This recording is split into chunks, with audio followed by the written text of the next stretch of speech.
Menular dari hewan ke manusia melalui cakaran. Kita kayak tupai, kayak rabies digigit anjing, seperti ya, itu. Tupai, monyet, tikus yang terinfeksi. Awalnya dari hewan ke manusia. Belakangan ya dari manusia ke manusia. Apa perbedaannya, Bu Dokter? Bedanya, kalau pada cacar yang lainnya itu kan nggak ada pembesaran kelenjar getah bening. Tapi kalau cacar monyet itu memicu pembesaran kelenjar getah bening di leher, di selangkangan. Demamnya seperti demam virus. Demam virus itu 38 derajat ke atas.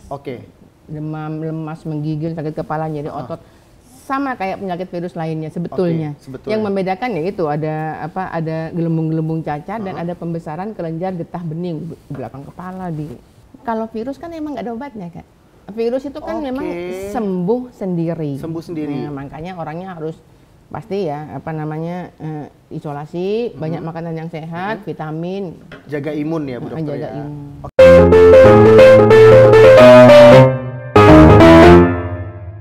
Hai Pinusian, selamat datang di Kedai Pinter, satu-satunya program edukasi seksual kolaborasi antara Pinusi.com dan juga Perempuan Sadar Vagina mengangkat hal-hal tabu menjadi ilmu. Karena selalu ada ilmu di Kedai Pinter. Bersama dokter saya, karena hari ini tidak ada bintang tamu ya, kita cuman intim berdua aja nih ngobrol ya. Udah lama banget nggak ketemu ya, Bu Dokter ya. Sehat, Bu Dokter? Alhamdulillah, always. Tepuk tangan buat Dokter Inge dong, selaku founder dari Perempuan Sadar Vagina.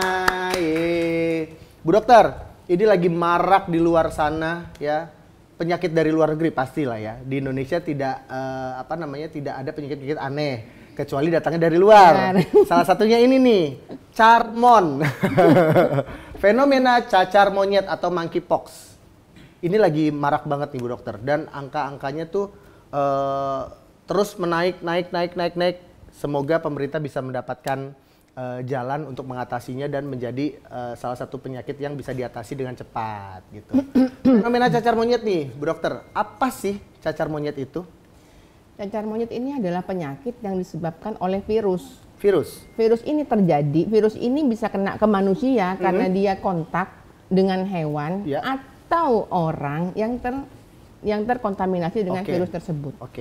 Virus ini Kak J, virus ini awalnya menular dari hewan ke manusia melalui cakaran. Kita kayak tupai, kayak rabies digigit anjing, seperti itu. Tupai, monyet, tikus yang terinfeksi. Awalnya dari hewan ke manusia. Belakangan ya dari manusia ke manusia. Oh gitu. Apa perbedaannya dengan cacar biasa, Bu Dokter? Kan kalau cacar biasa kan ada cacar air, cacar api, cacar ona, ini gitu. Apa perbedaannya, Bu Dokter? Bedanya, kalau pada cacar yang lainnya itu kan nggak ada pembesaran kelenjar getah bening. Tapi kalau cacar monyet itu memicu pembesaran kelenjar getah bening di leher, di selangkangan. Jadi ada efeknya seperti itu yang bedanya gitu. Untuk kayak gejalanya kayak tutul-tutulnya sama ya, Bu Dokter? Lebih parah. Badan panas segala macam itu. Terus ada cacar air. Nah, apa aja gejala yang tadi cacar monyet nih selain tadi kelenjar tadi, Bu Dokter? Apalagi ada? Ada demam, lemas. Demamnya sampai berapa derajat, Dokter? Demamnya seperti demam virus. Demam virus itu 38 derajat ke atas. Demam, lemas, menggigil, sakit kepala, nyeri otot. Sama kayak penyakit virus lainnya sebetulnya. Yang membedakan ya itu ada gelembung-gelembung cacar dan ada pembesaran kelenjar getah bening di belakang kepala di mana namanya? Di selangkangan, di ketiak. Ada obatnya nggak sih, Bu Dokter? Kalau virus kan emang nggak ada obatnya, Kak. Virus itu kan memang sembuh sendiri. Nah, makanya orangnya harus pasti ya isolasi, banyak makanan yang sehat, vitamin, jaga imun ya, Bu Dokter. Jaga imun. Banyak banget nih artikel yang menyatakan bahwa cacar monyet banyak ditemukan di komunitas lagi bete alias LGBT. Sebenarnya apa hubungannya antara LGBT dengan cacar monyet sih, Bu Dokter? Sedangkan tadi kan dari hewan kan? Gini Kak J. Banyak sih memang stigma. Stigma seputar cacar monyet itu banyak. Dianggap hanya menginfeksi pasien HIV yang komunitasnya itu LGBT. Sama kayak HIV. Dia banyak diderita oleh komunitas LGBT, gay, homoseksual dan lain-lain. Padahal ini saya kalau boleh mengutip saat seminar itu adalah dokter spesialis penyakit dalam konsultan di UI itu di RSCM itu mengatakan bahwa penyakit cacar monyet ini juga bisa terinfeksi oleh manusia-manusia yang tidak LGBT. Oh, Dan normal. dan tidak homoseksual. Walaupun memang tidak bisa kita nafikan juga di Inggris dari 500 orang yang terkontaminasi, yang terinfeksi virus cacar monyet itu 98% adalah LGBT. Oke, dari 598%-nya LGBT, berarti tetap ada orang normalnya. Jadi bukan hanya didominasi oleh LGBT aja, yang bukan LGBT itu juga, tapi tidak bisa kita nafikan LGBT itu kemungkinan itu lebih besar. Oke. Gitu kira-kira. Penyebabnya apa sih Bu Dokter? Virus tadi. Penyebabnya itu ya virus, kontak dengan hewan yang sakit, makan daging hewan yang terinfeksi, kontak erat. Kontak erat itu maksudnya, kalau saya sama Kak JJ itu nggak termasuk kontak erat Kak JJ, karena kita nggak hidup serumah. Oke. Kontak erat itu kita hidup serumah, pakai, kita pegangan, pakai barang-barang bareng, satu tempat tidur, terus kita berciuman, kita berhubungan seksual, nah itu kontak erat. Oh gitu, pantesan karena pelakunya LGBT itu banyak yang seperti itu mungkin ya, banyak yang tinggal bareng jadi makanya berkembang tuh virusnya. Gitu kira-kira Kak Jim. Oh, terus nih Bu Dokter, apa aja pencegahan mandiri yang bisa dilakukan di rumah agar tidak terinfeksi virus virus cacar monyet? Virus cacar monyet. Jadi pastinya kalau misalnya kita apa yang bisa kita kerjakan ya di rumah. Jadi kalau misalnya kita curiga di rumah kita nih ada yang sakit cacar monyet misalnya, isolasi dia. Oke. Isolasi, terus kita juga harus pakai masker, terus kita harus pakai sarung tangan, cuci tangan, terus si pasiennya ini imunnya juga harus di up, bagaimana caranya imunnya biar di up. Jadi intinya bagaimana ya caranya biar kita nggak terkena kanker monyet, hindari kontak dengan orang yang kita curiga dia itu cacar monyet. Itu salah satunya kayak isolasi segala macam. Jangan pakai barang-barang kayak anduk gitu ya Bu Dokter ya. Alat makan. Oke. Terus kalau untuk yang belum terkena nih Bu Dokter, tetap bisa keluar rumah atau kalau yang udah kena cacar monyet gak boleh keluar rumah apa gimana? Kalau yang udah kena cacar monyet jangan keluar rumah dong, karena cacar monyet itu sebenarnya juga bisa menginfeksi orang, walaupun dia nggak berhubungan seksual, walaupun dia nggak berciuman, walaupun dia nggak pegangan tangan, jadi dia juga bisa menginfeksi orang nih. Misalnya kita ngomong lama-lama kayak gini, itu lama-lama ada juga kasus yang karena droplet. Ada juga meskipun jumlahnya memang sedikit. Oke. Gitu. Persentasinya sedikit. Jadi kalau bisa misalnya dia cacar monyet jangan keluar dong. Oh iya, udah di rumah aja. Lebih enak juga di rumah sakit lah. Nggak nularin lah. Betul. Ketika kita didiagnosis cacar monyet, apa hal pertama yang harus kita lakukan nih Bu Dokter? Jadi yang pertama, kita jangan kayak dokter aja. Maksudnya gimana? Kita jangan mendiagnosa diri kita sendiri. Mengklaim, menjudge gitu. Gue cacar monyet nih. Gue cacar monyet nih gitu? Enggak, jangan. Oh, nggak boleh gitu? Kalau kita nih kontak dengan orang yang cacar monyet, dan kita curiga kita cacar monyet, yang pasti pertama kita kerjakan, kita ke dokter. Periksa ke dokter agar kita dapat terapi yang benar. Karena saya tadi udah bilang, virus itu nggak ada obatnya. Corona aja nggak ada obatnya virus nggak ada obatnya. Apa yang bisa dikerjakan itu biar dokter yang memberikan obat untuk mensupport daya tahan kita. Yang pertama. Yang kedua, tracking. Saya habis kontak sama siapa ya? Oke. Jadi kayak gue kena ngapain ini? Gue cuma sama siapa ya semalam gitu. Tracking. Terus kalau kita hubungi dia, saya sakit cacar monyet. Kamu tuh mungkin bisa aja coba kamu habis tracking sama siapa? Bilang. Jadi biar jangan keluar-luar. Diusut gitu ya Bu Dokter ya, dari mana gitu ya. Iya. Jadi paling tidak bisa kontak minimal. Yang paling penting tuh yang nomor 3 nih. Apa itu Bu Dokter? Tadi saya sudah bilang, memang orang-orang yang di luar komunitas LGBT itu lebih banyak terkena cacar monyet. Tapi kan masih ada kemungkinan orang yang di luar LGBT cacar monyet. Betul. Jadi yang pasti kita harus percaya diri, jangan takut akan stigma orang. Oke. Kalau kita nggak merasa kita ini ada di lingkungan LGBT, tapi tiba-tiba kena cacar monyet, kita nggak usah keder, nggak usah takut dengan stigmanya orang.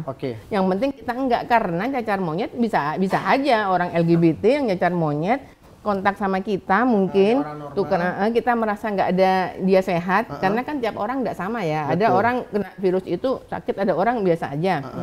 Terus kita ini ya kena, padahal kita nggak berhubungan seksual sama dia. Nah, jadi kita jangan menstigmatisasi diri kita.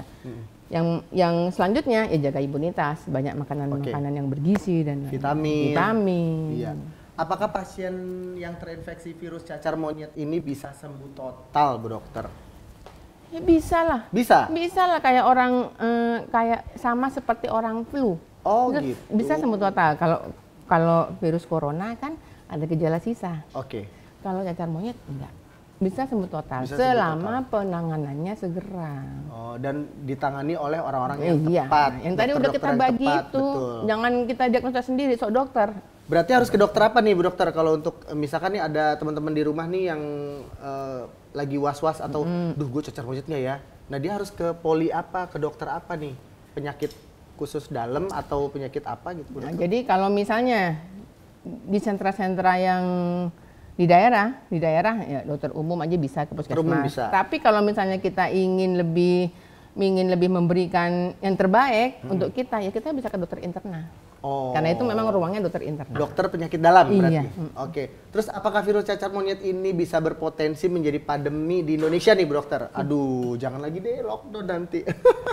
Kan tadi Kak Jeje udah saya bagikan apa yang harus kita kerjakan. Yang pertama isolasi, terus tracking. Nah, kalau kita sudah dengar kata isolasi dan tracking, itu berarti kemungkinan pandemi itu bisa saja terjadi. Aduh. Apalagi Kak J, meskipun memang ya Kak J, kita jangan menstigmatisasi pasien yang cacar monyet. Tapi di Inggris dari 500 orang, 98% LGBT. Kita udah tahu saat ini kampanyenya besar-besaran tentang LGBT ya. Kan sudah memang virus itu mudah menyebar, ditambah yang 98% itu dikampanyekan besar-besaran. Nah, jadi kemungkinan pandemi itu bisa apa enggak nih kira-kira?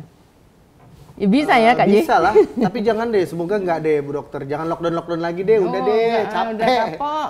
Terus berapa lama sih biasanya Bu Dokter nih pasien cacar monyet bisa kembali sembuh? Dari yang dia sakit banget parah, terus sampai sembuh total, itu berapa lama kurun waktunya? Rata-rata pasien yang konsul ke saya, yang cacar monyet ya, bukan cacar air, sembuh total, dia fit lagi, bisa seperti semula cacar monyet, bukan cacar air, 1,5 bulan. 1,5 bulan? Iya. Oke, jadi dalam waktu 1,5 bulan itu imunnya akan melawan sendiri ya? Karena si virus ini itu. Kak J, bedanya Kak J sama cacar biasa Kak J. Cacar monyet itu Kak J, cacarnya itu gelembungnya gede-gede Kak J.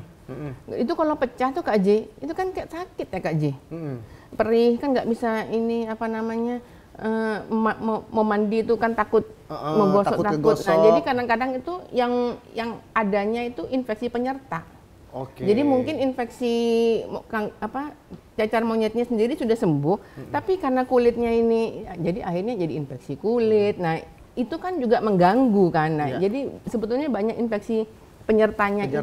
Ya. Makanya dia lama gitu. Kita mau update dong, Safira coba dicek dong di Google. Boleh nggak dicek, minta tolong dicek di Google update cacar monyet per hari ini. Kita mau lihat ada berapa angka pasiennya mungkin, udah berapa, atau apa sudah turunkah, atau masih itu gimana, coba yang terbaru. Semoga dengan adanya insight dari kita nanti cacar monyet bisa menurun. Hilang dari Indonesia. Itu kok nggak salah berasal dari India ya, Dokter? Awalnya? Afrika. Oke. Ada informasinya? Kita coba cek ya, ada informasi terkini apakah cacar monyet per hari ini sudah turun ataukah masih di angka seperti itu, atau berapa jumlah total?